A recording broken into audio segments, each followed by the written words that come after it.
देखिए, पहला चीज तो यहाँ देखेंगे कौन सा राज्य कौन से देश से सटा हुआ है, कितने देशों से सटा हुआ है, राजधानी क्या है, और वो किस किस क्षेत्र में आता है और वहाँ क्या है।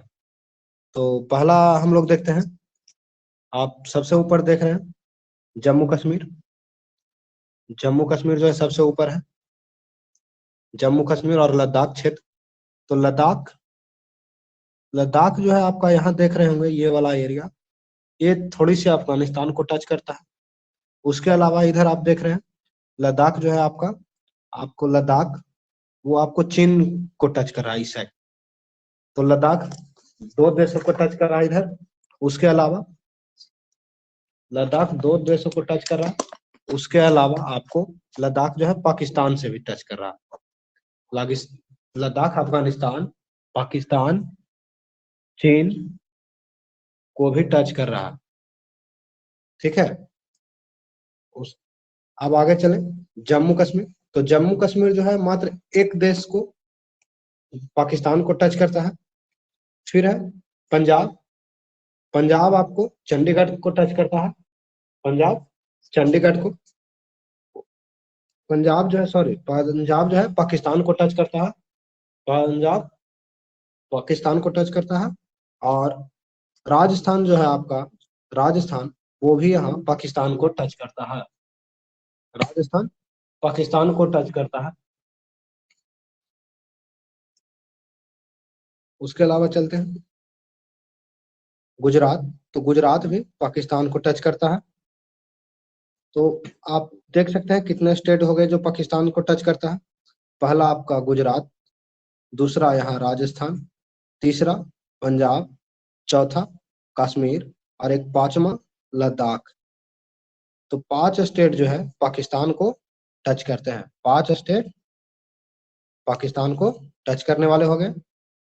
5 स्टेट पंजाब पाकिस्तान को टच करने वाले हो गए। आप देखिए राजस्थान, गुजरात, पंजाब और बताइए पाकिस्तान, राजस्थान, गुजरात, पंजाब, जम्मू कश्मीर, लद्दाख। ठीक है, आगे चलते हैं। अब आगे देखते हैं हम लोग कि चीन से कौन कौन सा देश टच कर रहा है। चीन से टच करने वाले देश देखें, ये राज्य। तो चीन से टच करने वाले राज्य जो होंगे वो कौन सा होगा। तो पहला राज्य होगा आपका, पहला राज्य आपका लद्दाख। पहला राज्य लद्दाख, पहला यहाँ देखिए लद्दाख। दूसरा हिमाचल प्रदेश। तीसरा आपका उत्तराखंड। चौथा राज्य यहाँ एक है अरुणाचल प्रदेश, अरुणाचल प्रदेश। और एक पांचवा राज्य आपको मिलेगा सिक्किम। ठीक है, तो कौन कौन सा स्टेट हो गए। तो पहला लद्दाख एल, फिर हो गया हिमाचल प्रदेश एच, फिर हो गया उत्तराखंड, उसके बाद हो गया सिक्किम, उसके बाद हो गया ए। तो यहाँ हो गया 5 स्टेट। 5 स्टेट जो चीन को टच कर रहा है। उसके अलावा भी आपको स्टेट मिलेगा नागालैंड। इधर जो स्टेट है आपका नागालैंड, नागालैंड। उसके अलावा देखा जाए तो सॉरी नागालैंड नहीं, आपको अरुणाचल प्रदेश तक ही है टच करेगा। यहाँ अरुणाचल प्रदेश ही आपको टच करेगा। तो इसको हम लोग एक शॉर्ट फॉर्म में भी याद रख सकते हैं, लाहूसा। लाहूसा, लाहूसा लद्दाख, हिमाचल प्रदेश, उत्तराखंड, सिक्किम, अरुणाचल प्रदेश। ये एक ट्रिक हो गया, इसको याद रख सकते हैं। तो 5 स्टेट जो है आपको चीन को भी टच कर रहा है। उसके बाद देखें नेपाल को, उत्तराखंड, उत्तर प्रदेश, बिहार, सिक्किम, पश्चिम बंगाल। तो यहाँ भी 1 2 3 4 5 स्टेट, 5 स्टेट नेपाल को भी टच करता है। वो कौन कौन सा है, उत्तराखंड, उत्तराखंड, उत्तराखंड, उत्तर प्रदेश, बिहार, बिहार और पश्चिम बंगाल, उसके बाद सिक्किम। ठीक है, तो यूपी, यूपी बस कर सकते हैं इसको। इसको एक ट्रिक बना लें, तो इसको ऐसे कर सकते हैं, बिहार, सिक्किम, यूपी पे, बिहार, सिक्किम, यूपी पे, ये नेपाल को टच करने वाले हो गए। बिहार, सिक्किम, उत्तराखंड, उत्तराखंड, पश्चिम बंगाल, उत्तर प्रदेश, बस यूपी,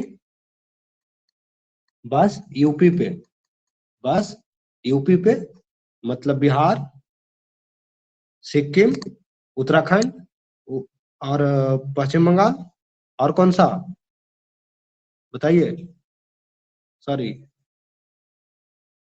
उत्तर प्रदेश, यूपी पे,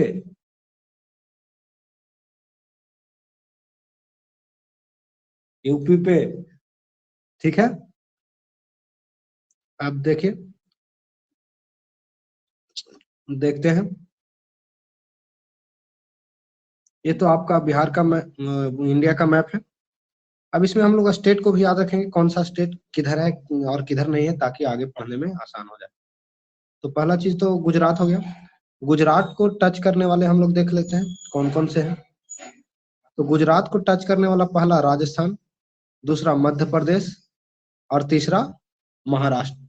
इसको हम लोग इसलिए देख रहे हैं ताकि आगे जब हम लोग पढ़ेंगे wild life sanctuary, national park, तो पता चलेगा कि कुछ नेशनल पार्क जैसे जंगल है, तो मध्य प्रदेश का जंगल सिर्फ भाई बाउंड्री यहाँ बना हुआ है, तो इसी बाउंड्री तक नहीं ना रहेगा, पेड़ इधर भी रहेगा। अब इस जंगल में जानवर जो रहेगा, ये तो थोड़ा ही देखेगा कि हम भाई एमपी वाले हैं, हम राजस्थान में नहीं जाएंगे। तो ये सब चीज अलग अलग है। फिर पठार वगैरह देखेंगे, पहाड़ी देखेंगे। ठीक है, तो ये सब भी आपको कौन कौन से स्टेट में किधर फैला हुआ है, तो ये जानकारी आपको मिलेगा।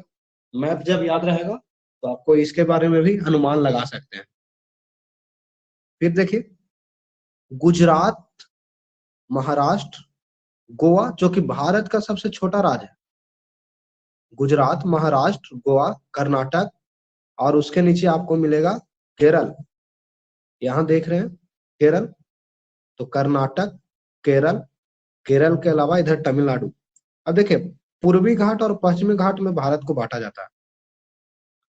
तो पूरब वाला भाग, ये साइड, ईस्ट, ईस्ट वाला भाग, पूर्वी भाग, पूर्वी घाट कहलाता है, और वेस्ट वाला घाट, पश्चिमी घाट, ईस्ट साइड वाला घाट।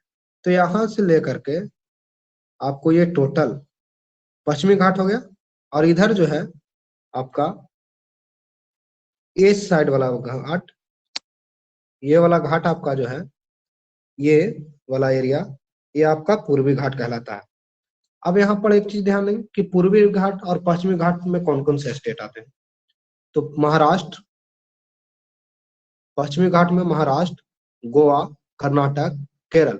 अब पश्चिमी घाट पर पूछागा कि कौन से बंदरगाह बसे हुए हैं, कौन से पश्चिमी घाट का कौन सा पहाड़ी है। तो ये सब जो पश्चिमी घाट में राज्य रहेंगे, उन राज्यों में जो जो चीज पाया जाएगा वही भी है आपका पश्चिमी घाट में। उसी प्रकार से पूर्वी घाट में आपका तमिलनाडु, आंध्र प्रदेश, उड़ीसा, ये आपका पूर्वी घाट में आता है। तो इसका बंदरगाह जो भी रहेगा, पांडुचेरी बंदरगाह, चेन्नई बंदरगाह, तो ये आपको पांडुचेरी बंदरगाह, चेन्नई बंदरगाह, ये सब आपका पूर्वी घाट का बंदरगाह है। यहाँ चेन्नई बंदरगाह यहाँ है। ठीक है, चेन्नई बंदरगाह आप देख रहे हैं, पुडुचेरी बंदरगाह तमिलनाडु में ही है। ठीक है, कारिकल बंदरगाह तमिलनाडु में भी है, तमिलनाडु में ही है। तो ये पूर्वी घाट के बंदरगाह। पूछा जाए पूर्वी घाट का बंदरगाह इनमें से कौन सा नहीं है, या इनमें से कौन सा पूर्वी घाट का बंदरगाह है, तो चेन्नई, पुडुचेरी, कराईकाल, ये सब बंदरगाह आपका पूर्वी घाट का। इसी प्रकार से आपको इधर भी रहेगा, पश्चिमी घाट का बंदरगाह भी। ठीक, अब देखिए, तो एक साइड हो गया महाराष्ट्र, कर्नाटक, गोवा, केरल, और इस साइड हो गया तमिलनाडु, आंध्र प्रदेश, उड़ीसा। बीच में अब आ जाता है तेलंगाना, छत्तीसगढ़। तो तेलंगाना छत्तीसगढ़ में कोई बंदरगाह होगा? कोई बंदरगाह नहीं होगा। यहाँ महाराष्ट्र में आपका बंदरगाह होगा मुंबई बंदरगाह। मुंबई बंदरगाह महाराष्ट्र में है। यहाँ भी आपका गुजरात में भी बंदरगाह रहेगा। आगे देखिए, आगे है उत्तर कश्मीर। उत्तर में देखा जाए तो उत्तर कश्मीर में इंदिरा कॉल जो है, इंदिरा कॉल आपका क्या है? उत्तर में इंदिरा कॉल से दक्षिण में कन्याकुमारी तक भारत की सीमा जो है, उत्तर में इंदिरा कॉल से दक्षिण में कन्याकुमारी। कश्मीर में कौन सा? उत्तर में कश्मीर में इंदिरा कॉल, और दक्षिण में कन्याकुमारी कहाँ है? तमिलनाडु में। कन्याकुमारी आपका तमिलनाडु में है। तो इंदिरा कॉल से लेकर के कन्याकुमारी कन्याकुमारी तक का जो क्षेत्र होगा वो आपको 3214 किलोमीटर है। मतलब उत्तर से दक्षिण की ओर विस्तार जो है वो आपका कितना है भारत का?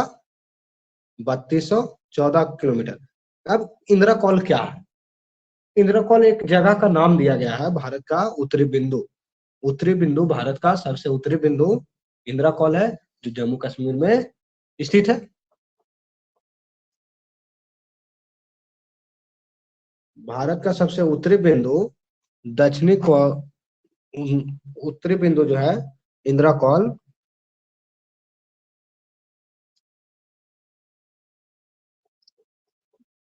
आगे चलिए। NH7 NH2 अभी नहीं हम लोग पढ़ रहे हैं, रोड वगैरह हम लोग नहीं पढ़ रहे हैं, जब पढ़ेंगे तब उसको देखेंगे। अब है पश्चिम में कच्छ से अरुणाचल प्रदेश की लंबाई 2933 किलोमीटर, एवं भारत का कुल क्षेत्रफल जो है, भारत का कुल क्षेत्रफल कितना होगा? भारत का कुल क्षेत्रफल 32,87,263 किलोमीटर, पहले भी हम बताए हैं गूगल में। 32,87,263 किलोमीटर के क्षेत्रफल के साथ भारत जो है विश्व का 7वां सबसे बड़ा देश है। क्षेत्रफल के हिसाब से इसके पास जमीन या क्षेत्रफल जो है वो 7वां सबसे बड़ा देश बनाता है। 32,87,263 किलोमीटर, ये भारत को 7वां सबसे बड़ा देश बनाता है। और ये भारत का जो क्षेत्रफल है 32,87,000, ये पूरे विश्व का कुल क्षेत्रफल का 2.42% है। भारत का क्षेत्रफल कितना है? दुनिया के विश्व के कुल क्षेत्रफल का 2.42%। ठीक है, अब देखिए, भारत से 7 बड़े देश होंगे। अगर भारत 7वां देश है तो 7 बड़े देश भी होगा। तो 7 बड़ा देश में कौन कौन सा देश आएगा? तो पहला रूस, पहला रूस है। रूस का राजधानी कौन सा? मॉस्को। रूस का राजधानी मॉस्को, ये यूरोपीय प्रदेश में पड़ता है। और इसका क्षेत्रफल आपका जो है रूस का कितना होगा बताइए, बता सकते हैं? 1,70,98,242, 1,70,98,242 वर्ग किलोमीटर। कितना है रूस का क्षेत्रफल? 1,70,98,242। सबसे बड़ा देश क्षेत्रफल की दृष्टि से विश्व का सबसे बड़ा देश रूस। फिर दूसरा स्थान पर आता है आपका कनाडा। ठीक है, कनाडा का राजधानी ओटावा है। ये नॉर्थ अमेरिका, ठीक है, उत्तरी अमेरिका में है कनाडा। और इसका क्षेत्रफल कितना है? कनाडा का क्षेत्रफल जो है 99,84,670 किलोमीटर। 99,84,670 किलोमीटर कनाडा का क्षेत्रफल है।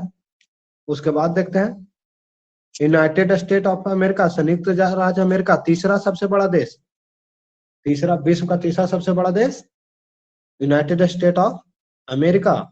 इसका क्षेत्र राजधानी कहाँ है बताइए?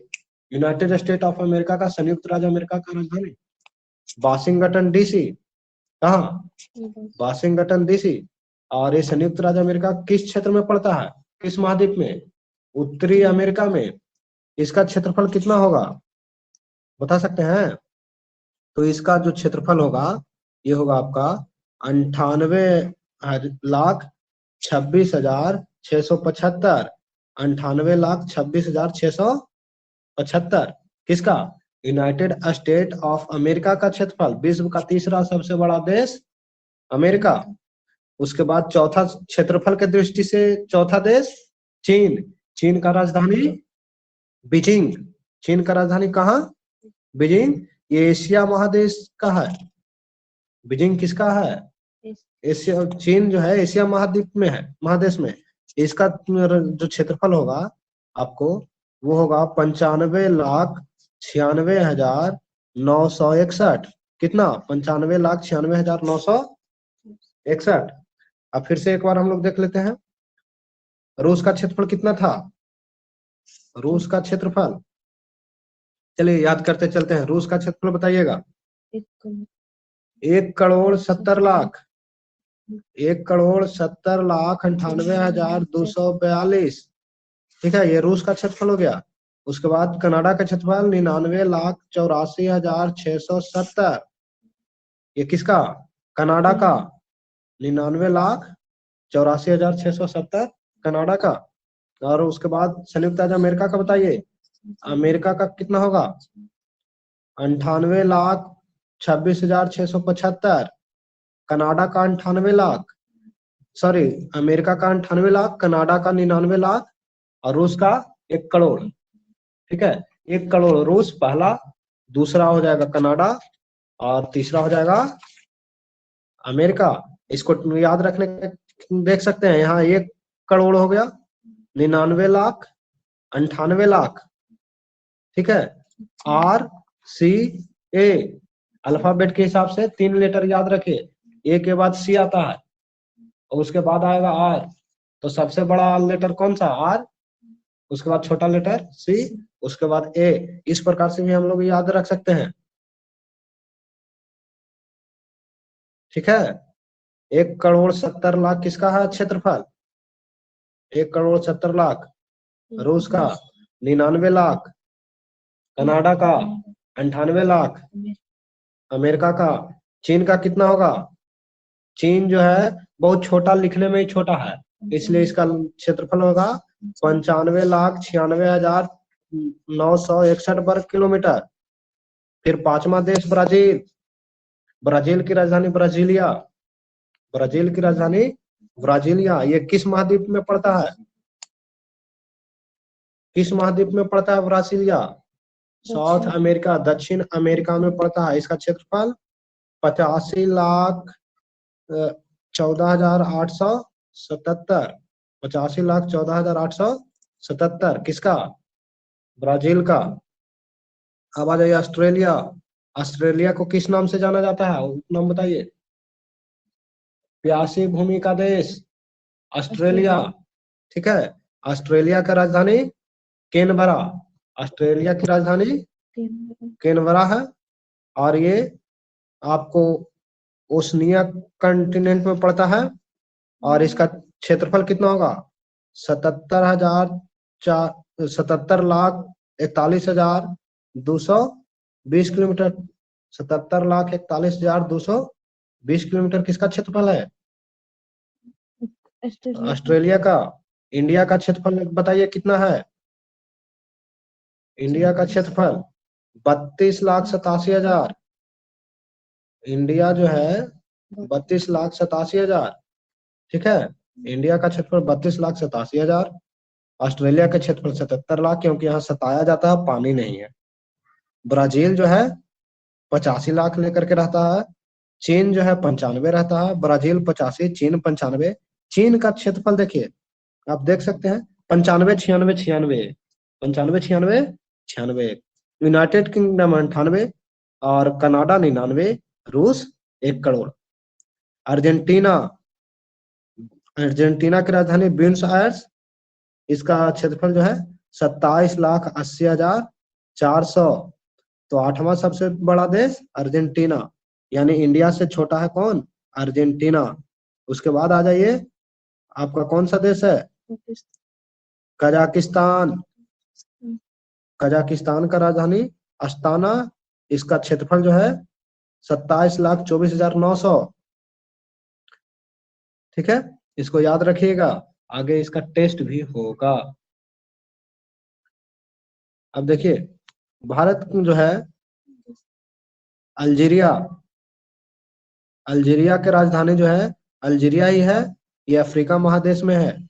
और इसका क्षेत्रफल जो है 23,81,741 किलोमीटर, 23,81,741 किलोमीटर। अब भारत का हम लोग देखे थे, भारत का सबसे पूर्वी राज्य कौन सा है? पूर्वी राज्य, भारत का सबसे पूर्वी राज्य कौन सा? पूरब में बताइए, अभी हम लोग पढ़ रहे थे। भारत का सबसे पूर्वी राज्य अरुणाचल प्रदेश, अरुणाचल प्रदेश, ठीक है। और पश्चिमी राज्य, पश्चिमी राज्य गुजरात, गुजरात है आपका। देखिए मैप देखिए, अरुणाचल प्रदेश आपका कहाँ आ रहा है? अरुणाचल प्रदेश, अरुणाचल प्रदेश जो आपका आ रहा है यहाँ है। देखिए अरुणाचल प्रदेश यहाँ है आपका, ये सबसे पूरब में आ रहा है। पश्चिमी राज्य यहाँ गुजरात, इसके अलावा कोई है जो बाहर निकल रहा हो? कोई राज्य नहीं है। तो अरुणाचल प्रदेश सबसे पूर्वी राज्य और गुजरात आपका पश्चिमी राज्य पड़ रहा है। तो इन दोनों में अब देखते हैं कि अरुणाचल प्रदेश और गुजरात में कितने डिग्री समय का अंतर है। तो पूर्व से पश्चिम में समय का अंतर लगभग 2 घंटा कह सकते हैं, जो कि 1 घंटा 45 मिनट एक्यूरेट होती है। तो ये 2 घंटा का अंतर होता, पूर्व से पश्चिम में समय का अंतर 2 घंटा। अब इसको कैसे 2 घंटा कहा गया? तो चूंकि हम लोग जानते हैं कि 1 डिग्री देशांतर को पार करने में कितना समय लगता है? 4 मिनट लगता है। 1 डिग्री देशांतर को पार करने में 4 मिनट समय लगता है। तो अब बताइए कि कितना डिग्री देशांतर भारत में है पूर्व से पश्चिम के बीच? बता सकते हैं? तो 1 डिग्री को पार करने में 4 मिनट लगते हैं, ठीक है। इसीलिए 1 मिनट में कितना? 1 मिनट में 1/4 डिग्री। अब 2 घंटा है ना, तो 2 घंटा मतलब 120 मिनट, मतलब 1/4 गुना 30, इस पर 120, कितना हो जाएगा? कटेगा, आएगा वैल्यू 30। तो भारत में 30 डिग्री देशांतर तक का 30 देशांतरों का फैलाव है, जो कि लगभग में है 30, लेकिन एक्यूरेट आपको भारत में 29 देशांतर है। कितने देशांतर? भारत में देशांतरों की संख्या 29 है और अक्षांश भी 29 है। भारत में देशांतर और अक्षांश की संख्या 29 है। इसलिए भारत जो है, भारत की आकृति किस प्रकार की होती है? आयताकार। भारत की आकृति आयताकार, ठीक है। भारत की आकृति कैसी है? आयताकार है।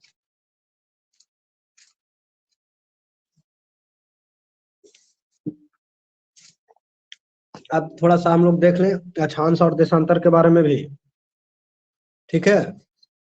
हाँ, भारत में 30 डिग्री देशांतर, 30 देशांतर है, एक तरह से कह सकते हैं हम लोग। भारत में कितने देशांतर हैं? तो 30 देशांतर, ठीक। अक्षांश भी लगभग 30 हैं, जो कि 29 ही होती है। तो अक्षांश और देशांतर पूरी पूरी 29। इसलिए भारत को लगभग आयताकार कहा जाता है। भारत की आकृति लगभग आयताकार है। अब हम लोग अक्षांश और देशांतर के बारे में कुछ देख लेते हैं। तो अक्षांश किस प्रकार का है, तो देखिए एक छोटी सी मैप के द्वारा देखें। चलिए देखिए ध्यान से, पेन पेपर बंद, नहीं तो लिखने में रह जाइएगा और याद नहीं रहेगा कुछ। ये मान लीजिए पृथ्वी है, ठीक है। इस पृथ्वी में अगर हम लोग इसको हम लोग पृथ्वी माने, तो यहाँ आपको जो होगा ये वाला भाग, ये पृथ्वी के मध्य में है। तो इस भाग को अगर 0 माने तो ये आपको क्या होगा बताइए। ये वाला भाग आपको अक्षांश रेखा है, अक्षांश रेखा, ठीक है। अब अक्षांश रेखा 0 डिग्री अक्षांश है, इसको क्या कहते हैं? 0 डिग्री अक्षांश को विषुवत रेखा या फिर भूमध्य रेखा, कौन सी रेखा कहते हैं? भूमध्य रेखा। अब देखिए यहाँ पे एक चीज और ध्यान देने वाली बात है, ये अक्षांश रेखा जो है एक दूसरे को कभी नहीं काटती है। अक्षांश रेखा एक दूसरे को कभी नहीं काटती है। आप देख रहे होंगे यहाँ, ये अक्षांश एक दूसरे को कभी नहीं काट रहा है, नहीं ना। और दूसरी चीज, अक्षांश जो है एक दूसरे के क्या है? समानांतर है। जब समानांतर तो अक्षांश रेखा का क्या खूबी हो गया कि काटता नहीं है, समांतर होता है। ध्रुवों की ओर जाते हुए, जैसे यहाँ ये विषुवत 0 डिग्री था, तो ये 0 डिग्री से देखिएगा, गौर कीजिए, ये नीचे की ओर आ रहे हैं और इधर ऊपर की ओर, तो ध्रुव की ओर जा रहे हैं। तो अक्षांश रेखाओं की लंबाई क्या होती जा रही है? छोटा होती जा रही है ना। तो ध्रुव की ओर क्या होगा? छोटा होगा। उसके अलावा बताइए क्या होगा इसका खूबी? दो अक्षांशों के बीच की दूरी को, यहां से यहां की दूरी को जोन के नाम से जानते हैं, ठीक है। और एक चीज, 23.5 डिग्री इधर और 23.5 डिग्री इधर, मतलब अक्षांश जो है पूरे पृथ्वी को उत्तर और दक्षिण में बांटता है। ऊपर वाला भाग नॉर्थ और नीचे वाला भाग साउथ कहलाता है। 0 डिग्री से नीचे साउथ, 0 डिग्री से नीचे क्या कहलाएगा? साउथ कहलाएगा, ठीक है। 23.5 डिग्री साउथ, ये साउथ हो गया। अक्षांश जो है पूरे पृथ्वी को कैसे बांटती है? नॉर्थ और साउथ में। तो 23.5 डिग्री नॉर्थ को हम लोग कर्क रेखा कहते हैं, ट्रॉपिक ऑफ कैंसर, कैंसर, ठीक है। 23.5 डिग्री नॉर्थ को ट्रॉपिक कैंसर कहते हैं, यानी कर्क रेखा। और 23.5 डिग्री साउथ को ट्रॉपिक ऑफ कैप्रिकॉर्न, मकर रेखा कहते हैं, ठीक है।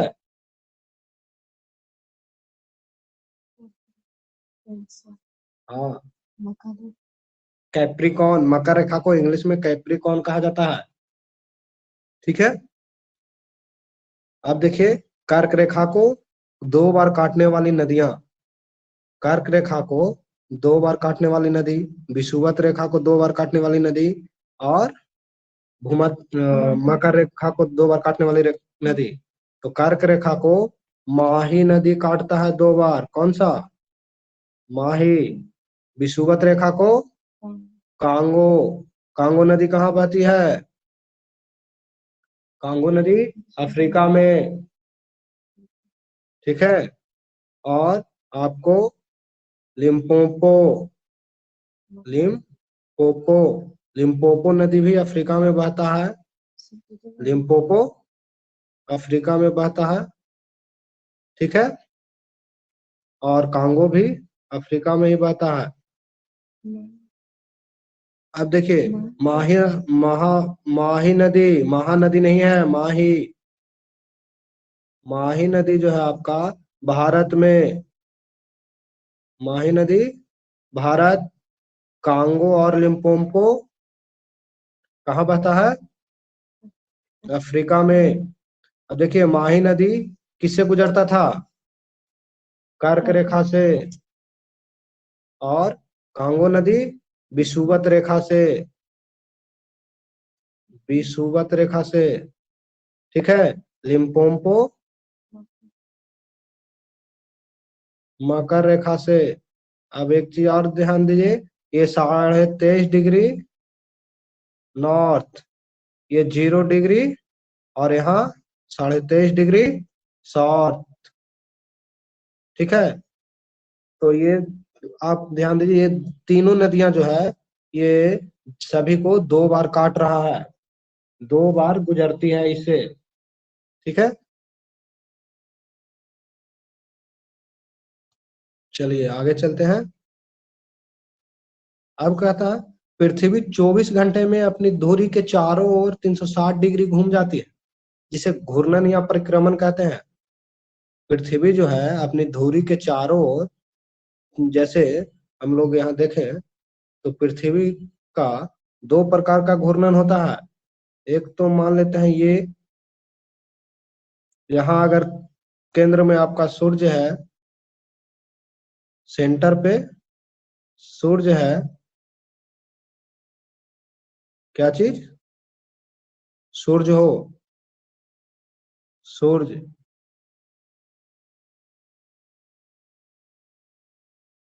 सेंटर पे आपका सूर्य हो,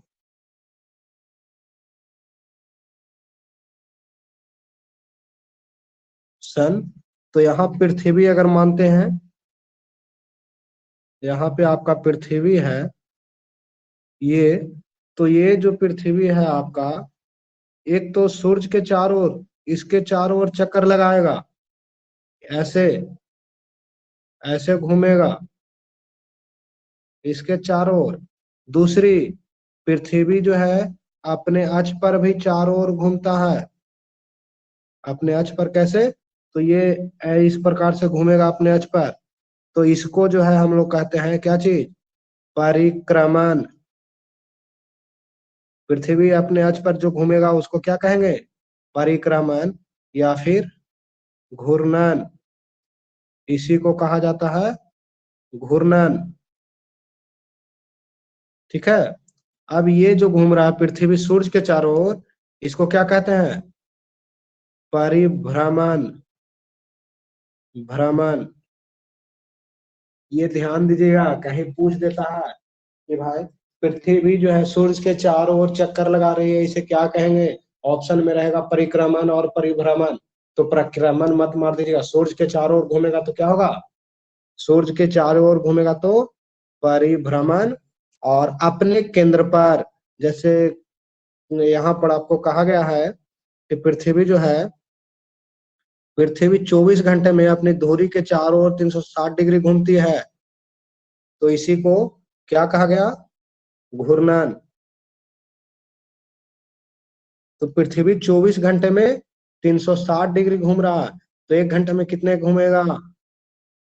इसको निकाल लेंगे तो कितना, 12 दूना 24, 12 तिया 36, और 15 दूना 30, मतलब 1 घंटे में 15 डिग्री देशांतर पृथ्वी घूम रही है। 1 घंटे में कितना? 15 डिग्री देशांतर। ठीक है। अब देखिए यहाँ पर देशांतर का संबंध किससे हो गया? देशांतर का संबंध समय से, है ना? तो देशांतर जो है समय को व्यक्त करता है, और अक्षांश, अक्षांश स्थान को, अक्षांश किसको बताता है? स्थान को। और देशांतर टाइम को। ठीक है। और 1 घंटा में 15 डिग्री देशांतर, तो 1 मिनट, 1 डिग्री देशांतर को पार करने में कितना समय लगेगा? 4 मिनट। ठीक है। आगे इसको देखिए क्या होगा। चलिए आगे चले, कोई दिक्कत? चलिए आगे देखते हैं। कहता है कि इसलिए सबसे पश्चिम बिंदु और सबसे पूर्वी बिंदु के बीच का समय 120 मिनट या 2 घंटे है। एक ये हम लोग जो पहले ही पढ़ चुके हैं।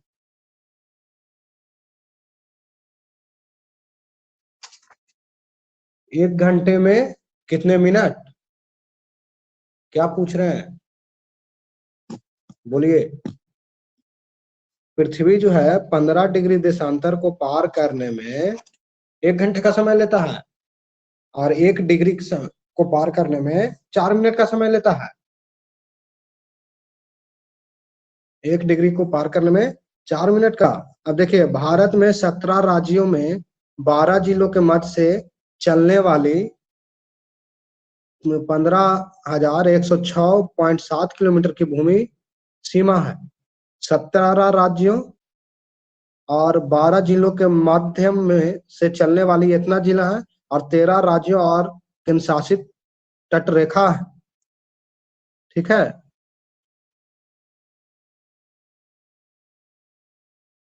भारत की कुल भूमि कितना है? भारत की कुल भूमि तट 61,000। भारत की कुल भूमि तट 61,000, और भारतीय प्रायद्वीपों की तट रेखा कितना है? तो 11,996। और कुल तट रेखा की लंबाई जो होगा भारत का, वो कितना हो जाएगा? जोड़ दिया जाएगा 61,006 में 1196 जोड़ देंगे, एक सॉरी 6100 में 1196 जोड़ देंगे, कितना आ जाएगा? 73,012, यानी लगभग आपको 75,000। ठीक है। चलिए आगे चले।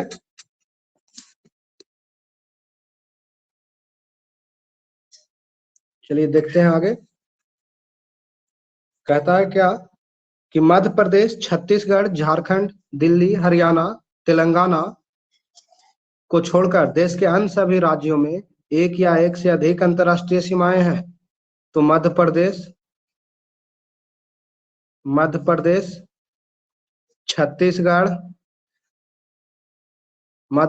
छत्तीसगढ़, झारखंड, दिल्ली, हरियाणा और कौन सा, तेलंगाना को छोड़कर सभी राज्यों में एक या एक से अधिक अंतर्राष्ट्रीय सीमाएं हैं।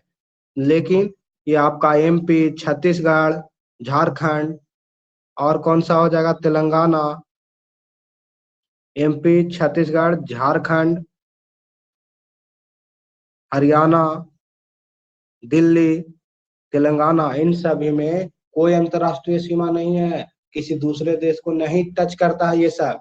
कौन कौन सा? मध्य प्रदेश, छत्तीसगढ़, झारखंड, दिल्ली, हरियाणा, तेलंगाना। ठीक है। अब कहता है कि इसके अलावा जितने भी देश हैं, सब एक देश को टच करे या एक से अधिक देश को लेकिन टच करता ही है। अब देखते हैं कहता क्या है। वे राज्य जहां से कर्क रेखा गुजरती है वो है पश्चिम से पूर्व की ओर। हम लोग देखते हैं पश्चिम से पूर्व की ओर। कभी कभी ऐसा प्रश्न आ जाता है कि पूछ देगा कि कर्क रेखा को, कर्क रेखा पर स्थित राज्यों को सजाइए, एक लाइन से क्रम से दर्शाइए जो पश्चिम से पूर्व की ओर हो या पूर्व से पश्चिम की ओर हो। तो हम लोग देख लेते हैं पश्चिम से पूर्व की ओर ऐसे। तो ऐसे जाते हुए देखेंगे तो गुजरात पहला राज्य हो जाएगा। देखिए मैप में हम लोग देखते हैं गुजरात क्या होगा, पहला राज्य। यहाँ देखिए कर्क रेखा से गुजरने वाली राज्य,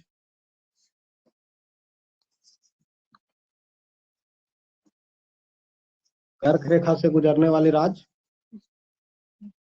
पहला देखिए आपको गुजरात, यहां से गुजर रही है कर्क रेखा। कर्क रेखा जो है यहां से गुजरता है, ठीक है।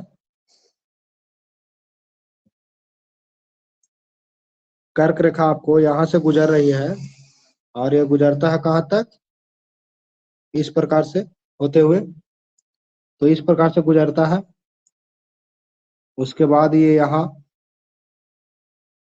झारखंड, पश्चिम बंगाल से होते हुए त्रिपुरा, तो यहाँ गुजरात, ये गुजरता है आपका गुजरात, राजस्थान, मध्य प्रदेश, छत्तीसगढ़, झारखंड, उसके बाद पश्चिम बंगाल, उसके बाद आपका है जो त्रिपुरा से गुजरती है, ये त्रिपुरा से गुजरता है, त्रिपुरा, उसके बाद मिजोरम, ठीक है।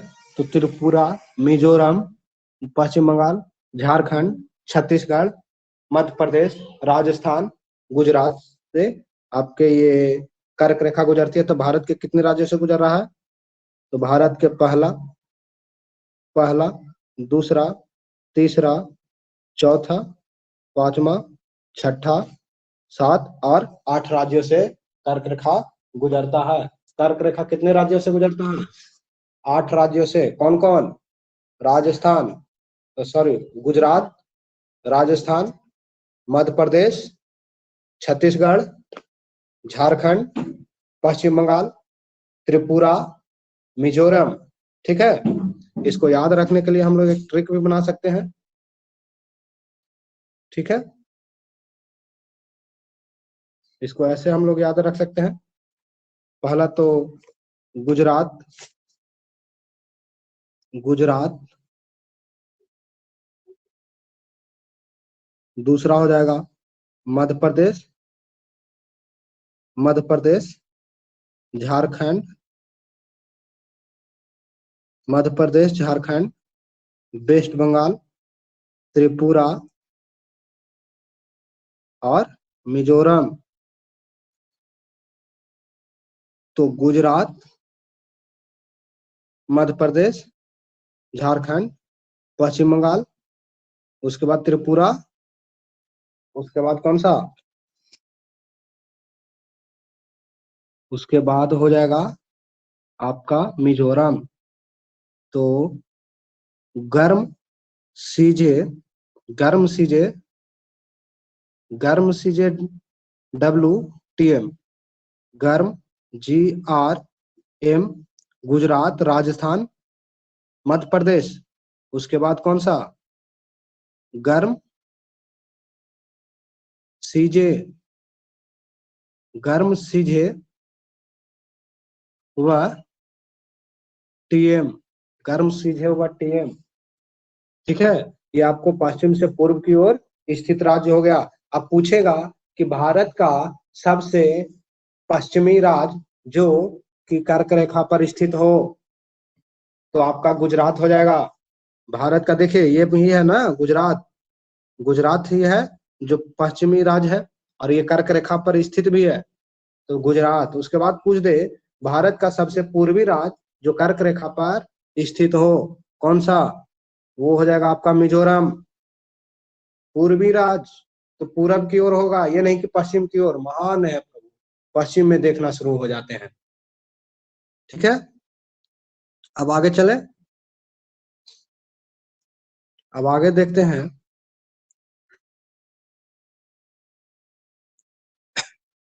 कर्क रेखा हो गया, सभी याद हो गया। चलिए अब कहता है वे राज्य, उत्तर प्रदेश वह राज्य है जिसकी सीमा भारत में राज्यों की अधिकतम सीमा से के साथ लगती है। उत्तर प्रदेश ऐसा राज्य है जिसका भारत में सबसे अधिक सीमा के साथ लगता है। सबसे अधिक सीमा कौन सा, भारत में सबसे अधिक सीमा किस राज्य के साथ, किस राज्य का है जो आप अलग अलग राज्यों के साथ गुजरती है भारत में, बताइए। उत्तर प्रदेश, उत्तर प्रदेश जो है वह राज्य है जिसकी सीमा भारत में राज्यों की अधिकतम संख्या 8 के साथ लगती है। उत्तर प्रदेश की सीमा जो है कहाँ कहाँ से लगती है इसको देखें। चलिए देखते हैं। तो ये जो है आपका कहाँ कहाँ से लगता है, तो उत्तर प्रदेश देखिए, उत्तर प्रदेश, उत्तर प्रदेश का पहला उत्तराखंड, दूसरा हरियाणा, तीसरा राजस्थान, चौथा मध्य प्रदेश, पांचवा छत्तीसगढ़, सातवां आपका झारखंड, छठा झारखंड, सातवां बिहार, और कौन सा बताइए। पहला उत्तराखंड, दूसरा चंडीगढ़ कौन सा राज्य है, चंडीगढ़ कोई राज्य है बताइए। हिमाचल प्रदेश, बता सकते हैं।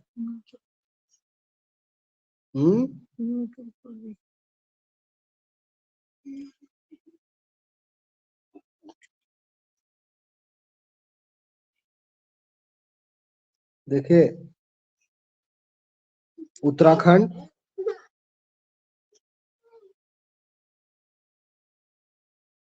हिमाचल प्रदेश, चलिए ठीक है,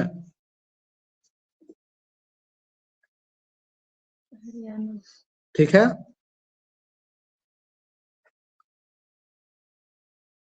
आगे बढ़ा जाए। हिमाचल प्रदेश के साथ भी शेयर करता है ये सीमा अपना,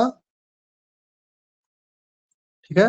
पहला हो गया उत्तराखंड, पहला कौन सा उत्तराखंड, दूसरा हिमाचल प्रदेश, तीसरा हरियाणा, चौथा राजस्थान, चौथा राजस्थान, पांचवा आपका मध्य प्रदेश, छठा छत्तीसगढ़, सातवां झारखंड, आठवां बिहार।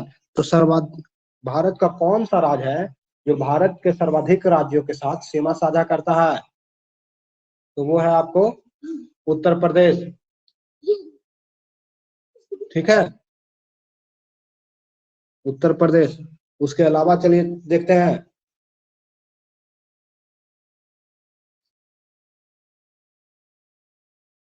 चलिए आगे, अब कहता है, अब क्या होगा आगे देखा जाए। तो उत्तर प्रदेश के बाद जो है, उत्तर प्रदेश के बाद आपका कौन सा राज्य आता है, तो उत्तर प्रदेश के बाद असम जो है आपका, उत्तर प्रदेश के बाद असम वह राज्य है जिसकी सीमा भारत के अधिकतम राज्यों के साथ लगती है, और असम की सीमा भारत के 7 राज्यों के साथ लगती है। देखते हैं असम, असम कहाँ है, तो असम, असम में देखा जाए तो ये रहा आपका असम, पहला राज्य हो जाएगा, पहला राज्य हो जाएगा अरुणाचल प्रदेश, दूसरा नागालैंड, तीसरा मणिपुर, चौथा मिजोरम, पांचवा त्रिपुरा, छठा मेघालय, सातवां सातवां पश्चिम बंगाल। तो असम जो है भारत का एक ऐसा राज्य है जो यूपी के बाद दूसरा सर्वाधिक राज्यों को टच करने वाला राज्य है। वो है पहला अरुणाचल प्रदेश, दूसरा नागालैंड, तीसरा मणिपुर, चौथा मिजोरम, पांचवा त्रिपुरा, छठा मेघालय और सातवां पश्चिम बंगाल। पश्चिम बंगाल जो आपको इधर दिख रहा है, ठीक है, पश्चिम बंगाल यहाँ है। चलिए आगे चलते हैं। अब देखा जाए तो 7516 किलोमीटर की तट रेखा, भारत की तट रेखा की लंबाई कितनी है, 7516.6 किलोमीटर, और इसकी मुख्य भूमि जो है 6100 किलोमीटर है। भारत की मुख्य भूमि की लंबाई 6100 किलोमीटर और समुद्र तट की लंबाई 1196 किलोमीटर है भारतीय द्वीप में, और 13 राज्यों और संघ को छूते हुए 7516.6 किलोमीटर है भारतीय तट रेखा की लंबाई। तट रेखा की लंबाई हो गई है 7516 किलोमीटर। अब भारत की सबसे लंबी सीमा वाला राज्य जो है, भारत की सबसे लंबी सीमा बांग्लादेश के साथ है, और सबसे छोटी सीमा किसके साथ है, अफगानिस्तान के साथ, देखिए इसको भी हम लोग देख लें मैप में, तो अफगानिस्तान जो है सबसे ऊपर, देखिए यहाँ अफगानिस्तान मात्र यहाँ पे थोड़ी सी टच करती है, तो सबसे कम सीमा का साझेदार किसके साथ है? भारत अफगानिस्तान के साथ यहाँ आकर के ये थोड़ा सा टच करता है। सबसे छोटा सीमा वाला देश कौन सा हो जाएगा भारत के साथ साझा करने वाला? वो होगा आपका अफगानिस्तान। और सर्वाधिक सीमा को छूने वाला ये आपका बांग्लादेश के साथ भारत सबसे ज्यादा सीमा का शेयर करता है। देखिए ये है, ठीक है, ये इधर से इधर तक। क्लियर है? आगे देखते हैं। रेड क्लिफ रेखा पर सिरिल रेडक्लिफ द्वारा भारत द्वारा तैयार की गई थी। रेड क्लिफ रेखा जो है सिरिल रेडक्लिफ के द्वारा तैयार किया गया। रेड क्लिफ रेखा कहाँ पे है? तो भारत और पाकिस्तान के बीच, इंडिया एंड पाकिस्तान, इंडिया और पाकिस्तान के साथ कौन सी रेखा है? रेड क्लिफ रेखा। आईपी पर कौन सा? आईपी, आईपीआर, आईपीआर कौन सा? आईपीआर, एपीआर नहीं, एपीआर ये रिलायंस का मूवी हॉल है। आईपीआर, आईपीआर जो है आपका वो Pakistan India Pakistan Radcliffe रेखा, ठीक है, रेड क्लिफ रेखा, आईपीआर। ये आईपीआर कब बना था? 1947 में। किसके द्वारा? रेड क्लिफ व्यक्ति के द्वारा बनवाया गया था।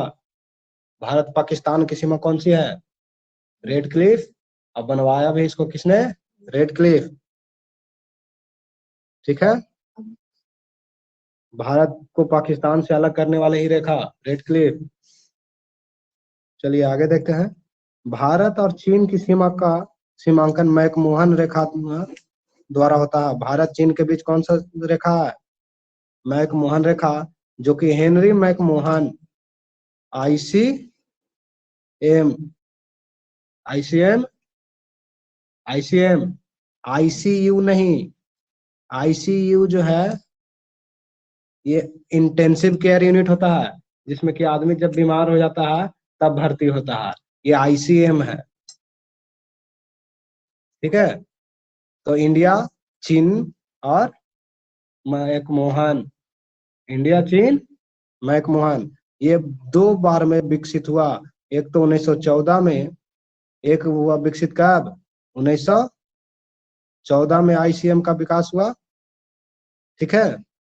आईसीएम का विकास, आईसीएम 1914, और उसके बाद 1962, 1914 और 1962 2 फेज में विकसित हुआ।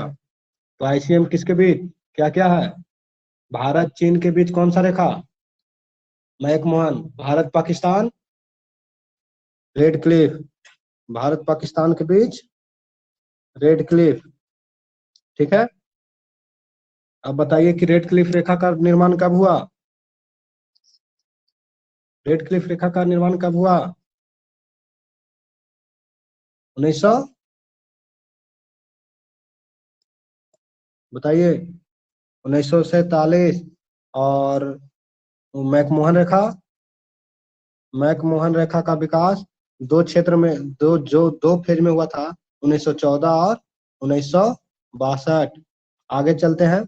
डुरंड रेखा, डुरंड रेखा जो है भारत, सॉरी, डुरंड रेखा पाकिस्तान और अफगानिस्तान के बीच, अफगानिस्तान और पाकिस्तान के बीच कौन सा है? डुरंड रेखा, एपीडी, एपीडी कहाँ है? अफगानिस्तान, पाकिस्तान और डुरंड रेखा, एपीडी। इसका निर्माण कब हुआ था? 1896 में मोर्टी मेरो द्वारा तैयार किया गया था। किसके द्वारा?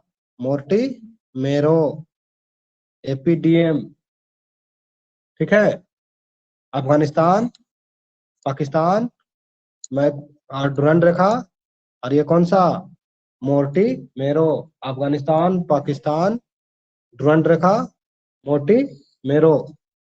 ठीक है, तो देखिए, और ये बना था कब, 1896 में। पहला रेखा कौन सा, आई पी आर, कब बना, 1947। दूसरा आईसीएम, कब बना, आईसीएम 1914 और 62। आईपीआर मतलब इंडिया, पाकिस्तान और रेड क्लिफ। आईसीएम मतलब इंडिया, चीन और मैकमोहन। एपीडीएम मतलब अफगानिस्तान, पाकिस्तान, डुरंड रेखा। और यह है किसने बनवाया था, मार्टी मेरो। ठीक है, डुरंड रेखा का निर्माण मार्टी मेरो ने करवाया था। ठीक है, डुरंड रेखा का निर्माण किसने करवाया, मार्टी मेरो। डुरंड रेखा, डुरंड रेखा का निर्माण मार्टी मेरो ने किया। एक चीज यहाँ देखिए, ये एम जो है लाल से लिखा हुआ है, ये डुरंड रेखा को बनाने वाला कोई दूसरा व्यक्ति, बाकी सब में जो नाम है वही बनवाया। जैसे रेड क्लिफ रेखा सर रेड क्लिफ ने बनवाया, मैकमोहन रेखा मैकमोहन ने ही बनवाया, लेकिन डुरंड रेखा जो है मार्टी मेरो ने बनवाया था 1896 में। हो गया।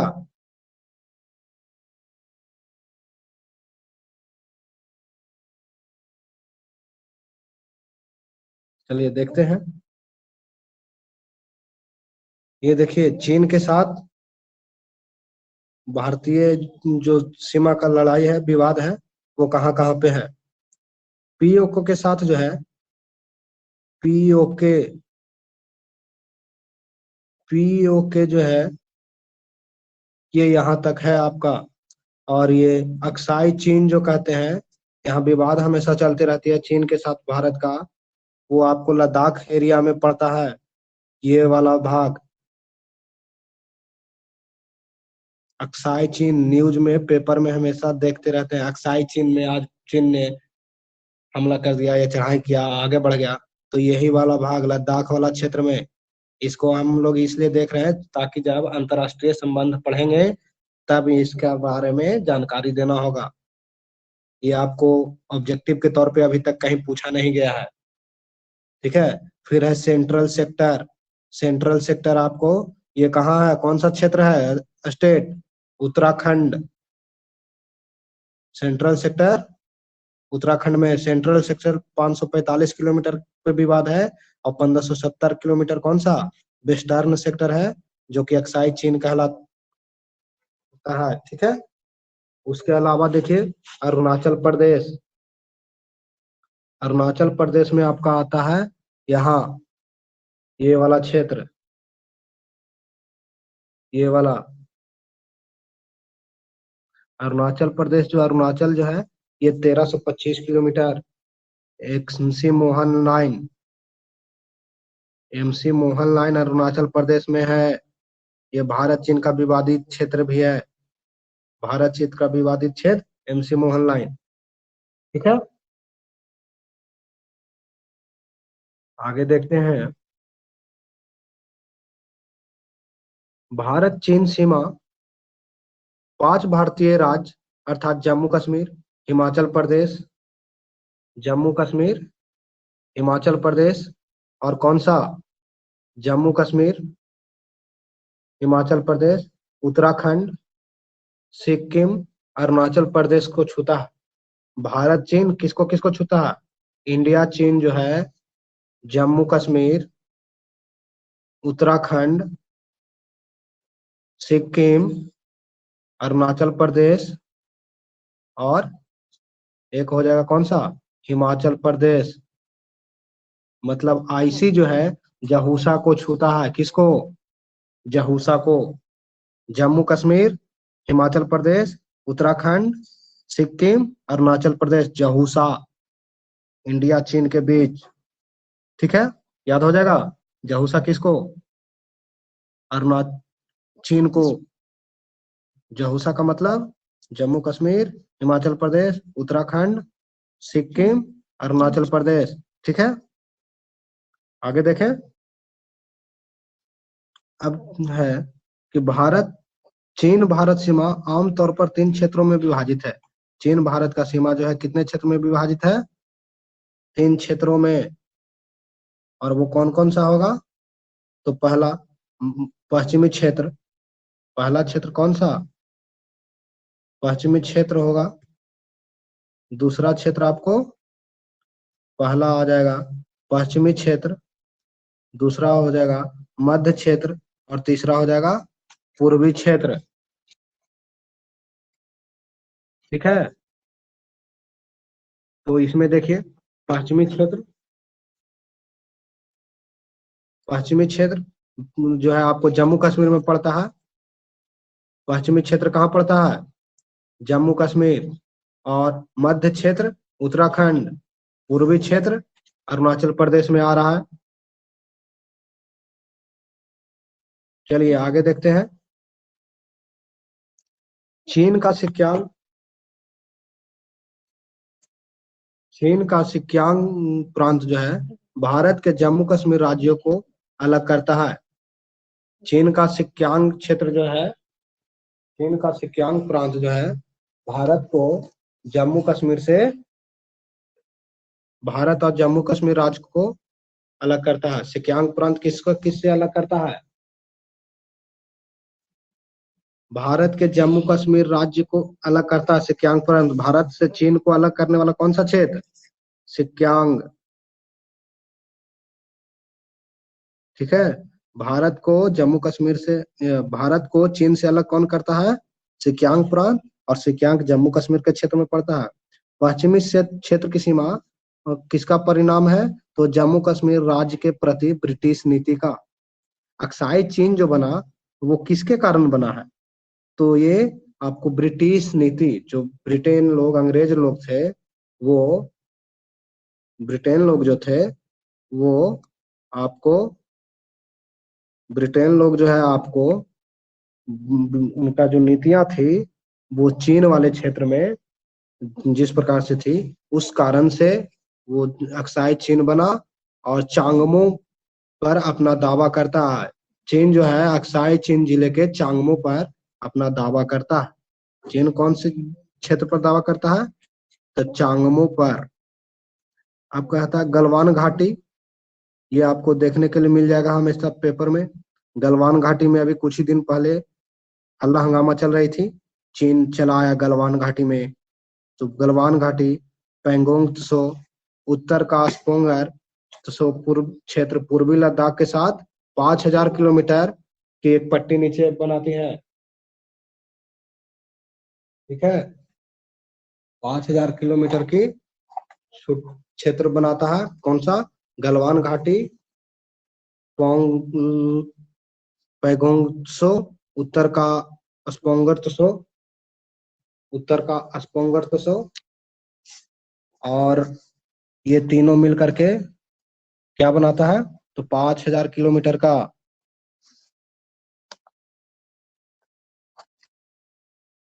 ठीक है, चलिए आगे बढ़े।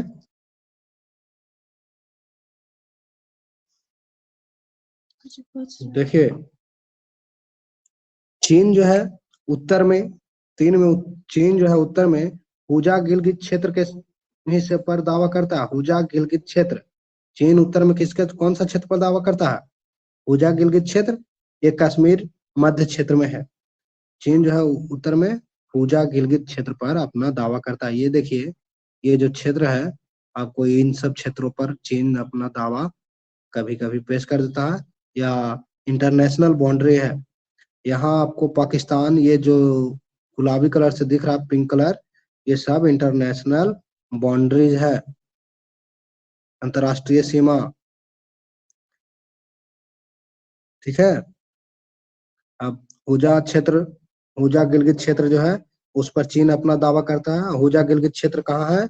तो हुजा गिलगित क्षेत्र जो है वो आपको कश्मीर में पड़ता है। ये आपको कुछ और ही है, चलिए देखिए, कश्मीर में 1963 में पाकिस्तान द्वारा इसे सौंप दिया गया। पाकिस्तान जो है चीन को सौंपा था कब? हुजा गिलगित क्षेत्र को 1963 में। और ये जम्मू कश्मीर में क्षेत्र है। तो भारत पाकिस्तान में आप जानते हैं कि जम्मू कश्मीर का क्षेत्रफल हमेशा झगड़ा है। तो उसी आधार पर पाकिस्तान ने जो है इसको अपनी चालाकी दिखाते हुए चीन को दे दिया कि भैया इसे तुम अब निपट लो। तो चीन को दे दिया गया और चीन जो है अपना दावा पेश करते रहता है। ठीक है, अब आ जाइए मध्य क्षेत्र। मध्य क्षेत्र जो है, मध्य क्षेत्र दो राज्य हिमाचल प्रदेश और उत्तराखंड इस सीमा को स्पर्श करता है। मध्य क्षेत्र को कौन से राज्य स्पर्श करते हैं? तो हिमाचल प्रदेश और उत्तराखंड। देखिए इसको हम लोग कहाँ देखे थे?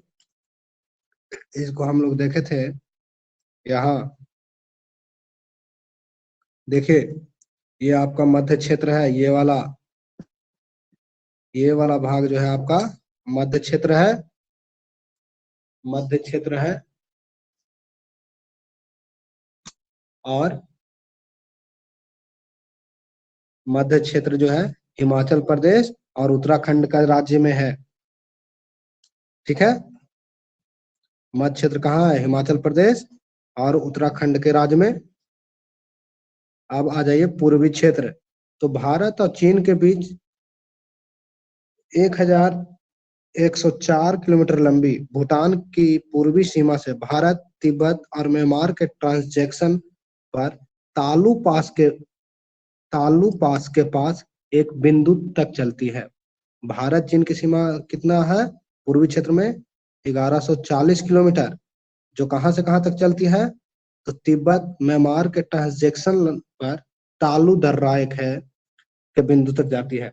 अब कहता है ब्रिटिश भारत के तत्कालीन विदेश सचिव हेनरी मैकमोहन के बाद इस रेखा को आमतौर पर मैकमोहन रेखा के रूप में जाना गया। अब बताइए, पूछ देगा कि मैकमोहन रेखा किस क्षेत्र में है? तो पूर्वी क्षेत्र में।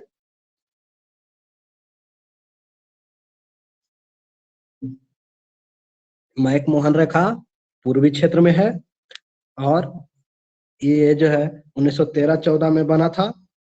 13 से 14 में ये शिमला समझौता के समय ही बना था। कब बना? शिमला समझौता। शिमला समझौता के समय बना था। कौन सा क्षेत्र? आपको मैकमोहन रेखा। और ये कब बना? 1914 में। ठीक है,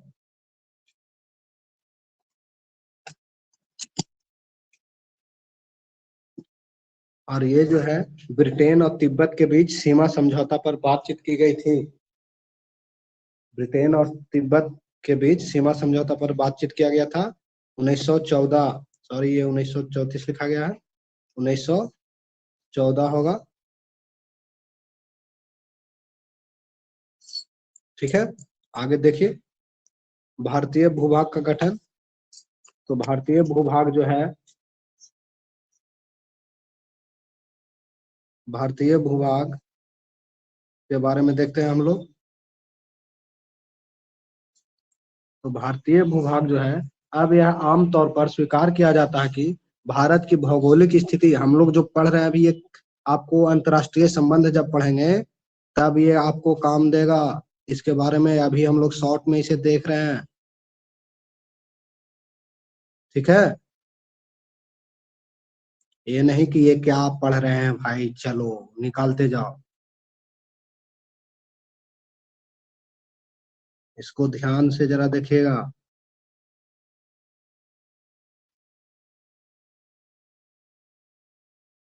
चलिए देखते हैं। तो भारत के भूभाग का गठन, यह आमतौर पर स्वीकार किया जाता है कि भारत की भौगोलिक स्थिति, महाद्वीपीय रूपरेखा और बुनियादी भूगर्भिक संरचना प्लेट टेक्टोनिक की एक प्रक्रिया के परिणाम स्वरूप बना है। भारत की जो संरचना है वो किस प्रक्रिया के द्वारा बना? भारत का भूगर्भिक, जब भूभाग का गठन जो हुआ, पहला तो महाद्वीपीय रूपरेखा, भौगोलिक स्थिति, दूसरा भूगर्भिक बुनियादी भूगर्भिक संरचना जो है, ये सारे चीज का निर्माण भारत में टेक्टोनिक सिद्धांत, प्लेट विवर्तनिकी सिद्धांत जिसे कहते हैं, इसके कारण हुआ। और पृथ्वी की पिघली हुई सामग्री की अंतर्निहित परत पर विशाल कठोर क्रस्टल प्लेटों के स्थानांतरण के कारण निर्मित हुआ है। अब है भारत का भूभाग, जो भारतीय ऑस्ट्रेलियाई प्लेट के उत्तर पश्चिम भाग का निर्माण करता है। कई 100 मिलियन वर्ष पहले उत्तर की ओर धीरे धीरे बहुत बड़ी यूरेशियन प्लेट की ओर बढ़ना शुरू हुआ। क्या कह रहा है, भारत और ऑस्ट्रेलिया की प्लेट, ठीक है, मान लिया जाए ये भारत की प्लेट है, ये ऑस्ट्रेलिया की प्लेट है, तो ये दोनों जो है कई 100 मिलियन वर्ष पहले उत्तर की भारत उत्तर की ओर धीरे धीरे बढ़ा। उत्तर किधर हो जाएगा आपका, ऊपर की ओर धीरे धीरे। और कहता है क्या, धीरे धीरे बहुत बड़ी यूरेशियन प्लेट की ओर बढ़ना शुरू। यूरोप इधर होती है आपका, एशिया इधर है, तो ये जो है ऊपर की ओर जाना शुरू हुआ। और पूर्व में गोंडवाना के नाम से जाने जाने वाला प्राचीन दक्षिणी गोलार्ध सुपर कॉन्टिनेंट से अलग होने के बाद ये गोंडवाना लैंड में था। भारत जो है किसका भूभाग था, तो गोंडवाना लैंड का, किसका, गोंडवाना लैंड का। और ये पहले ऑस्ट्रेलिया और भारत जो था, ऑस्ट्रेलिया और भारत लगभग एक ही आसपास क्षेत्र में थे, लेकिन उत्तर की ओर प्रवाहित होने के कारण ये यूरोप यूरेशिया क्षेत्र में चला गया। और ये गोंडवाना लैंड का भूभाग है। भारत किसका भूभाग है, गोंडवाना लैंड का। एक होता है अंगारा लैंड और एक होता है गोंडवाना लैंड। तो ये भारत किसका, इंडिया गोंडवाना लैंड का, ठीक है।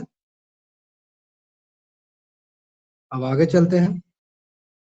कहता है कि जब दो अंततः टक जब दोनों अंततः टकरा गए तो 80 मिलियन वर्ष पहले भारतीय ऑस्ट्रेलियाई प्लेट का उत्तरी किनारा यूरेशियन प्लेट के नीचे कम कोण पर था। यूरेशियन प्लेट के नीचे कम कोण पर था और टक्कर ने आने वाली प्लेट की गति को कम कर दिया, लेकिन प्लेट का अंडर थ्रस्टिंग या सबडक्शन समकालीन समय में जारी रहा था। और कहता है टक्कर और निरंतर सबडक्शन के प्रभाव असंख्य और अत्यंत जटिल है। हालांकि यह महत्वपूर्ण परिणाम अंडर थ्रेटिंग प्लेट के ऊपर से क्रास्टल रॉक द्वारा टुकड़ा करना था। उन टुकड़ों को आपस में भारतीय भूभाग के उत्तरी किनारा पर फेंक दिया गया और हिमालय पर्वत प्रणाली का अधिकांश भाग बन गया। मतलब कि जैसे यूरेशिया पर्वत का जो ये क्षेत्र है, यूरेशिया का ये क्षेत्र है और ये भारत का क्षेत्र है, दोनों में इधर से ये टक्कर हुआ तो भारतीय प्लेट का क्षेत्र जो है नीचे चला गया, यूरेशिया पर्वत का क्षेत्र जो है, सॉरी, यूरेशिया प्लेट का क्षेत्र जो है नीचे चला गया और भारत का क्षेत्र ऊपर चला आया, जिससे यहाँ पर हिमालय क्षेत्र का निर्माण हुआ। ठीक है, अब आगे देखते हैं। कहता नए पहाड़ नए पहाड़ जिनमें भारी मात्रा में नए पहाड़ जिनमें भारी मात्रा में तलछट का क्षरण हुआ, इतने भारी थे कि सीमा के दक्षिण में भारतीय ऑस्ट्रेलियाई प्लेट के बीच से और मजबूत हो गई, जिससे क्रास्टल सबडक्शिंग का एक क्षेत्र बन गया। और हिमालय के निरंतर तेजी से क्षरण ने तलछट संचय में जोड़ा, जो बाद में पर्वतीय धाराओं द्वारा उपमहाद्वीप को भरने और इसे अधिक डूबने का कारण बना। ठीक है, अब कहते हैं भारत की सीमा जो है राहत सुविधाओं को 3 बुनियादी संरचनात्मक इकाइयों पर आरोपित करता है।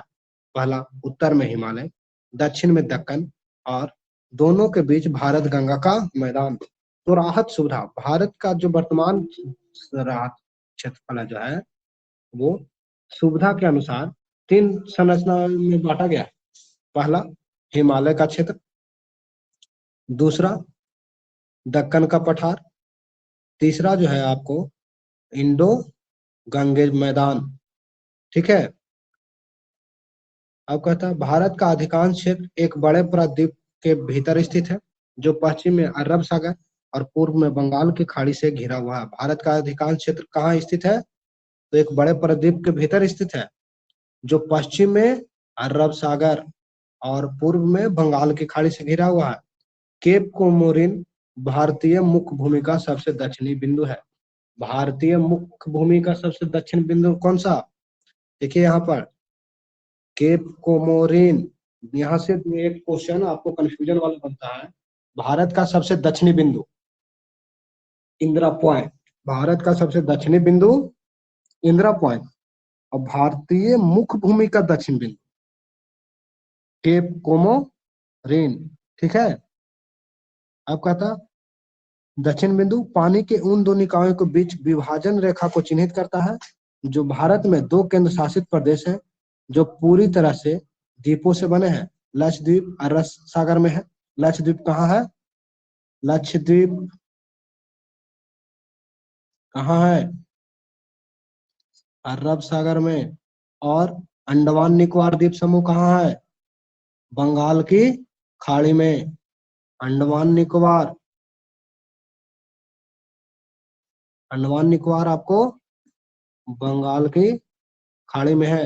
लक्षद्वीप की राजधानी बताइए। अंडमान निकोबार बताइएगा, बताइए जल्दी से। अंडमान निकोबार का पोर्ट ब्लेयर और लक्षद्वीप कावारती। श्रीलंका का राजधानी श्रीलंका श्री जयवर्धनेपुरे। ठीक है, चलिए आगे बढ़ते हैं। अब कहते हैं भूवैज्ञानिक आधार पर चट्टान प्रणाली हम लोग देखेंगे।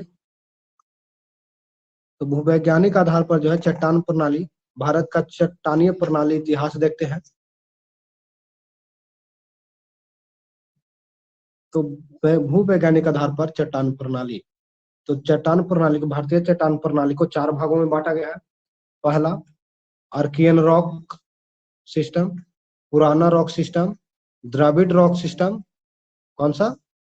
द्रविड़ रॉक सिस्टम तीसरा, और चौथा आर्यन रॉक सिस्टम। तो Dravid rock system, Aryan rock system. अब rock system in India, Bharat में चट्टान प्रणाली को देखें कैसे थी। तो कहता है Archaean rock system, pre Cambrian rock system, very old platonic rock. ठीक है, आर्कियन रॉक सिस्टम जो है वो है प्री कैम्ब्रियन रॉक है और ये बहुत ओल्ड है, बहुत ही पुराना है। अब बहुत ही पुराना में कौन सा हो जाएगा? तो आपको धारवाड़ सिस्टम, आर्कियन, गैनेसिक और एस्टेटिक सिस्टम पुराना रॉक सिस्टम में है। Pre Cambrian rock system oldest metamorphic rock system है। तो ये हो जाएगा कुडापटाक सिस्टम और विंध्य सिस्टम। फिर है आपको द्रविडियन रॉक सिस्टम। तो द्रविडियन रॉक सिस्टम जो है आपको कार्बोनिफेरस रॉक सिस्टम है। ये यूरोपियन एंड नॉर्थ अमेरिका का कोल सिस्टम है। और गोंडवाना सिस्टम जो है इंडियन कोल सिस्टम है। भारत में जो कोयला पाया जाता है वो किस सिस्टम में है? तो वो गोंडवाना रॉक सिस्टम में है और ये आर्यन रॉक सिस्टम में के अंतर्गत आता है। और डेक्कन ट्रैप, ये भी आपको डक्कन ट्रैप, ये भी आपको आता है किस सिस्टम में? ये आता है आर्यन में। और जुरासिक सिस्टम भी आपको आर्यन में ही आता है और ट्रेटी सिस्टम आपका आर्यन सिस्टम में ही आता है। ठीक है,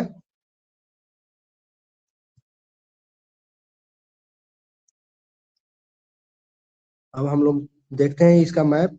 मैप हम लोग भारत का मैप एक ले लेंगे और उसको बनाएंगे। मैप निकालिए अपना अपना।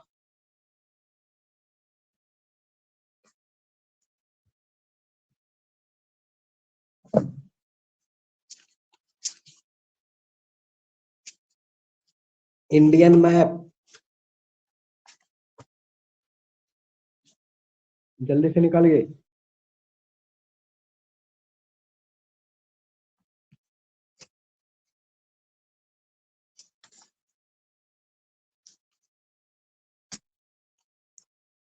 मैप लीजिए, मैप पे पेन से नहीं पेंसिल से बनाइए, ताकि उसको गलती हो तो मिटा सके। अगर सीख लीजिए तो पेंसिल से नहीं पेन से बनाइए, या जैसे बनाइए।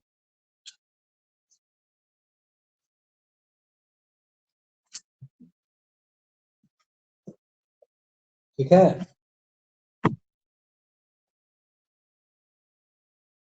चलिए, इसको हम आज थोड़ी सी बता रहे हैं, उसके बाद बताते हैं। देखिए,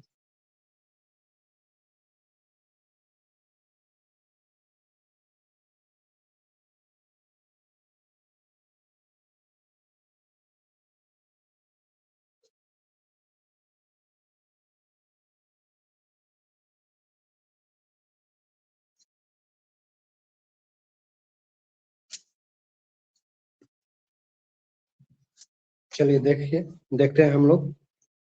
तो चट्टान मूल रूप से कितने प्रकार के होते हैं संरचना के आधार पे? बताइए। आप लोग को हम ज्योग्राफी जो पढ़ाए हैं, 6 क्लास, 7 क्लास और 8 क्लास का, उसमें है आपको चट्टान के बारे में। और वहाँ हम पढ़ाए भी हैं कि चट्टान जो है कितने प्रकार के हैं। पेंसिल लाइए, पेंसिल। तो चट्टान कितने प्रकार के होते हैं संरचना के आधार पे?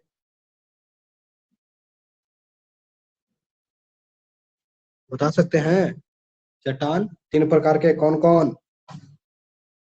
बताइए। हम्म। अब शादी, और एक हो गया अब शादी। चलिए बताइए, और कौन सा? अब शादी। और बताइए, और बताइए। आग्नेय। और कौन सा? रूपांतरित चट्टान। रूपांतरित चट्टान। रूपांतरित चट्टान। रूपांतरित चट्टान। आग्नेय अपक्षेदित चट्टान। अवसादित चट्टान। आग्नेय चट्टान। और रूपांतरित चट्टान। अब हम बताए थे कि आग्नेय चट्टान से क्या निर्मित होता है। आग्नेय चट्टान कब निर्मित होता है याद कुछ? चट्टान पढ़ने से पहले बताइए, मैप बनाने से पहले इसको कब और कैसे बनता है?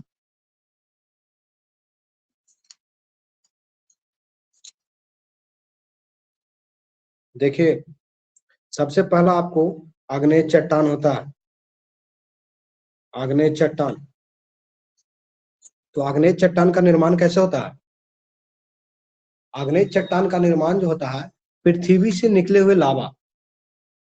पृथ्वी से निकले हुए लावा डायरेक्ट जब पृथ्वी पर आएगा, तो ये इतना तप्त और गर्म होता है कि इसके अंदर किसी भी प्रकार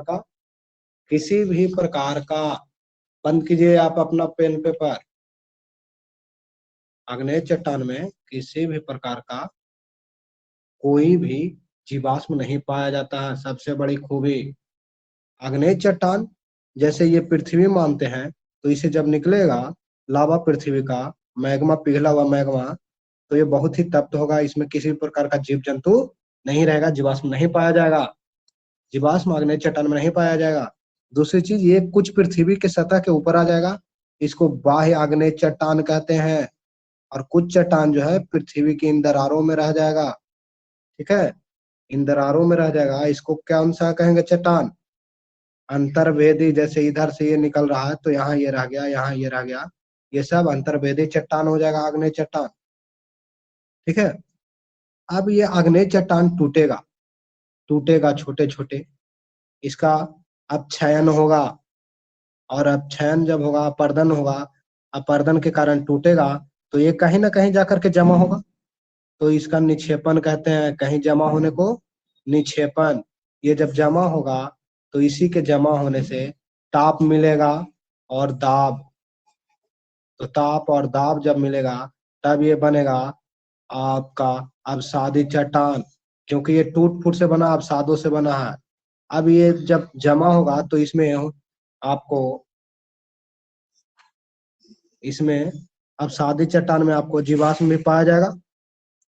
जीवाश्म भी मिलेगा।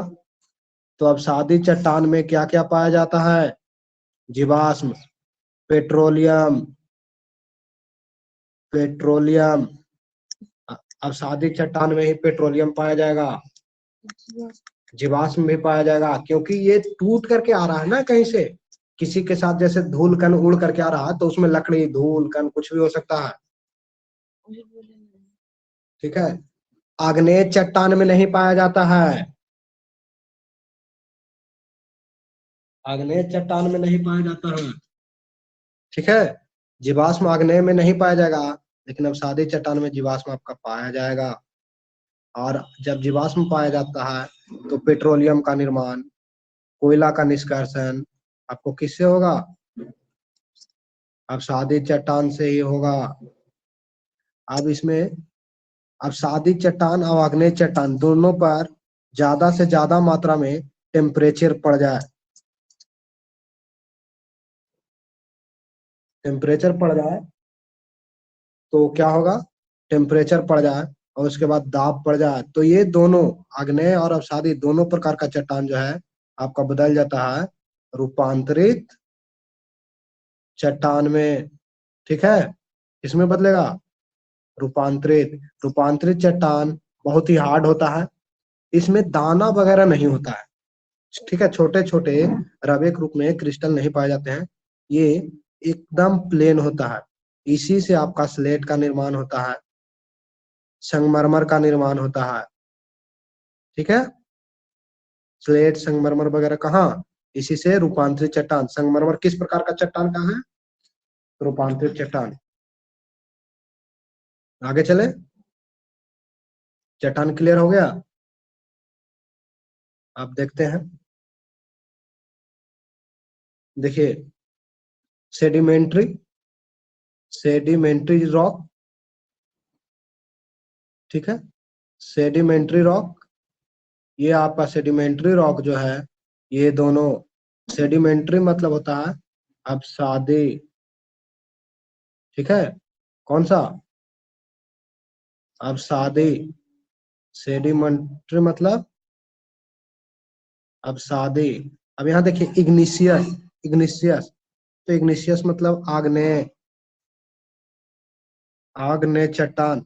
मेटामॉर्फिक मतलब रूपांतरित, रूपांतरित चट्टान। ठीक है। अब देखिए, यहाँ मेटामॉर्फिक दो चट्टान है, एक तो गोंडवाना लैंड। ठीक है।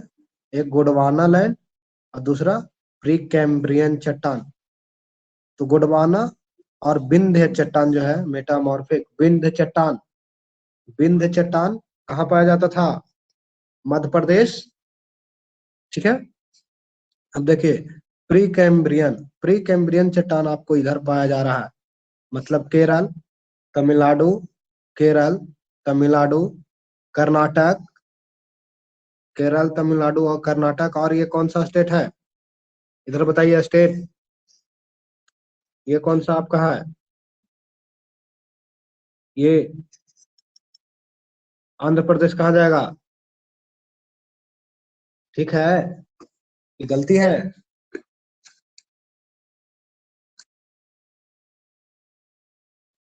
चलिए,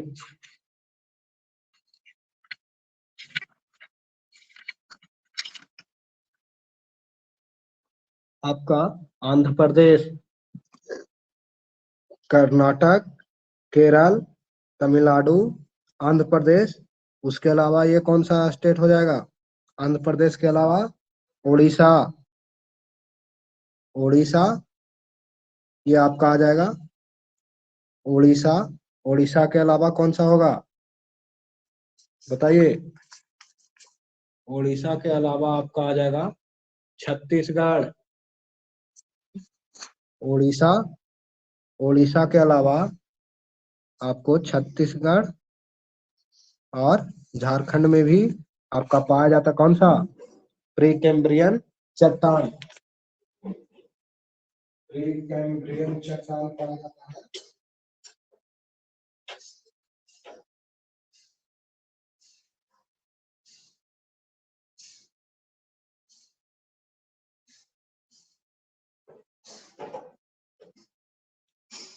ठीक है। आप देखिए, आपको सेडिमेंट्री चट्टान, तो सेडिमेंट्री चट्टान कहाँ पाया जाता है? तो सेडिमेंट्री चट्टान ये येलो कलर में, येलो और ये कलर है, दो कलर है, सेडिमेंट्री और एक टर्शियरी।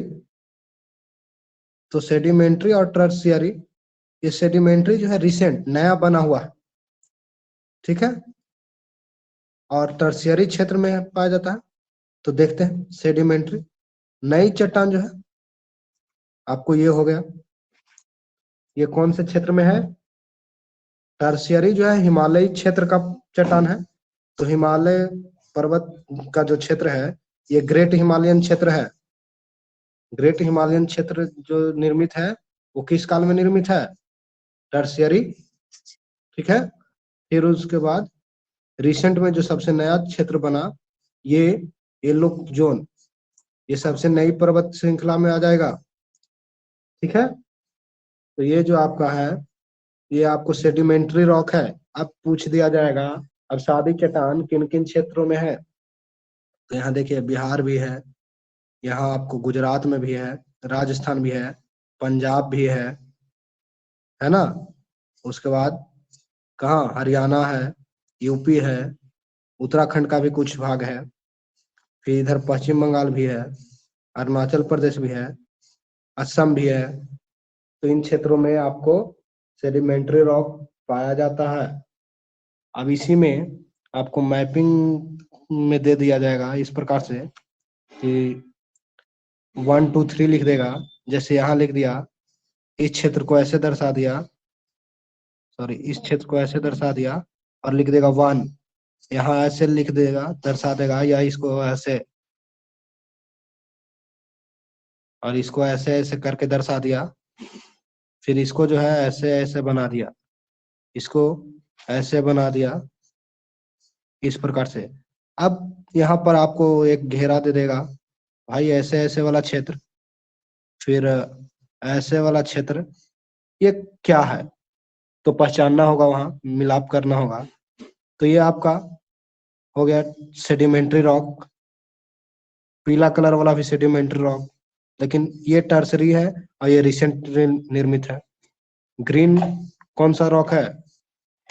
तो डक्कन ट्रैप।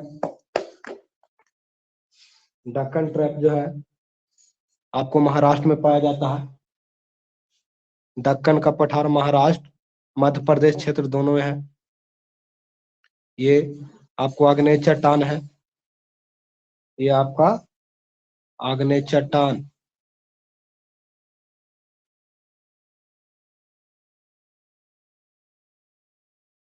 अब आर्कियन रॉक सिस्टम देखते हैं। यह दुनिया का सबसे पुराना रॉक सिस्टम है।